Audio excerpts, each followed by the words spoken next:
दोस्तों, एक गांव में एक तांत्रिक रहता था। वह दुनिया का सबसे शक्तिशाली तांत्रिक बनना चाहता था, इसलिए वह हर रोज बुरी आत्मा का आराधना करता था। हे शैतानों के शैतान, मैं काफी दिनों से तुम्हारी आराधना कर रहा हूँ। मुझे दर्शन दो शैतान, मुझे दर्शन दो। तभी वहां पर एक बुरी आत्मा आ जाती है और उसे देख तांत्रिक खड़ा हो जाता है और बोलता है, मेरे आका, मैं तुम्हारा बहुत दिनों से आराधना कर रहा हूँ, मुझे शक्ति प्रदान कीजिए आका। तुम्हें एक मासूम व्यक्ति की बलि देनी होगी, फिर जो तुम्हें चाहिए वो तुम्हें मिल जाएगा। ठीक है आका, मैं बलि देने के लिए तैयार हूं, लेकिन मुझे ऐसा व्यक्ति कहाँ मिलेगा जो अपना बलि दे। तभी शैतान बोलता है, वह तुम्हारी समस्या है कि तुम बलि देने के लिए व्यक्ति कहाँ से लाओगे। ठीक है आका, मैं समझ गया आपकी बात को। मैं ही लाऊंगा बलि का बकरा।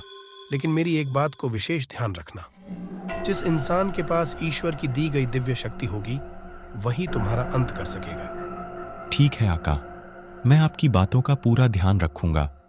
ठीक है, तो अब मैं चलता हूं, अपना ध्यान रखना।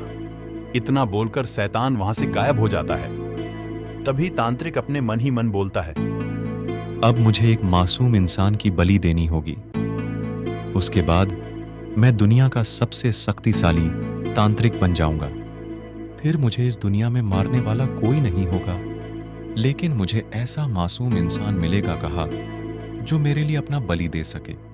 रामू और रमेश बहुत ही अच्छे मित्र थे। वो लोग एक ही गांव में रहते थे। एक दिन वो दोनों एक ही रास्ते से गुजर रहे थे, तो रामू रमेश से बोलता है, कैसे हो रमेश भाई, बहुत दिनों के बाद मिल रहे हैं। अरे ये क्या, तुम बहुत ही परेशान लग रहे हो। घर में सब ठीक तो है ना? अरे भाई मैं क्या बताऊं तुमको, घर में तो सब ठीक है, लेकिन मेरी तबीयत कुछ दिनों से बहुत ही खराब है।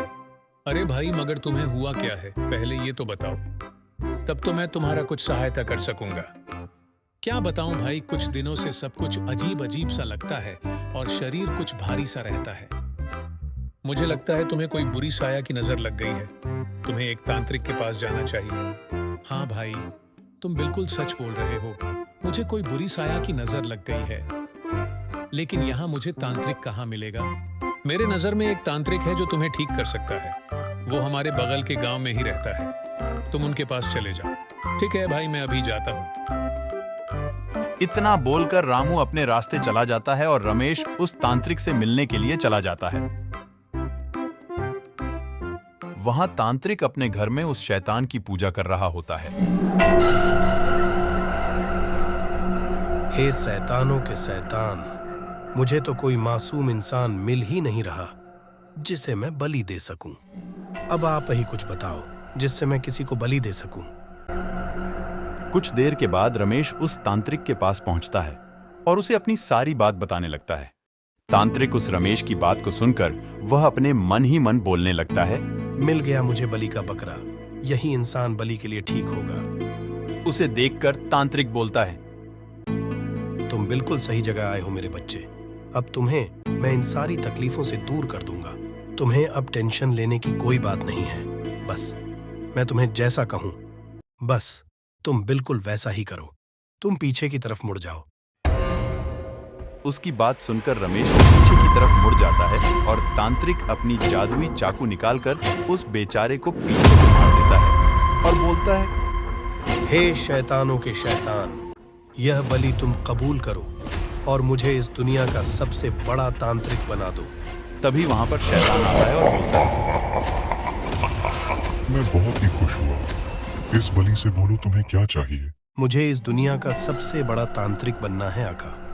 ठीक है, आज से तुम इस दुनिया का सबसे शक्तिशाली तांत्रिक हो।